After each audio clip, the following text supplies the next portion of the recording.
حضرت بابا فرید رحمۃ اللہ تعالیٰ اپنے مریدوں کے ساتھ بیٹھے تھے۔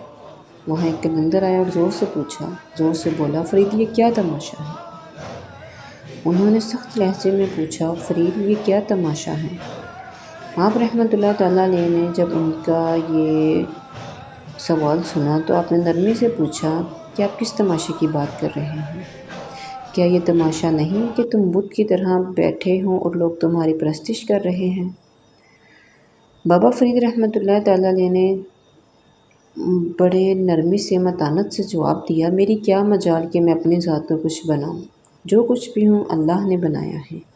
قلندر نے مزید سخت لہجے میں کہا، تم نے خود اپنی ذات کو بت بنا لیا ہے۔ اتنی تلخ بات سن کر بھی بابا فرید رحمۃ اللہ تعالیٰ علیہ کے چہرے پر شکن تک نہ آئی۔ آپ نے اسی شیریں اور پیارے انداز میں فرمایا، بالکل نہیں، کوئی انسان اپنے آپ کو کچھ نہیں بنا سکتا، ہاں اللہ تعالیٰ جسے چاہے بندوں میں سرفراز فرما دیتا ہے۔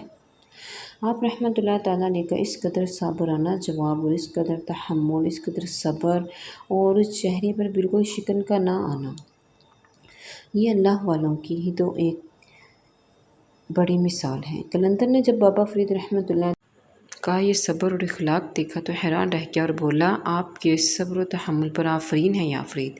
حضرت بابا فرید کا یہ اخلاق اور صبر ہی در حقیقت ان کی عظمت کا راز تھا۔ چینل روح کا سکون کو لائک اور سبسکرائب کریں۔ اللہ حافظ۔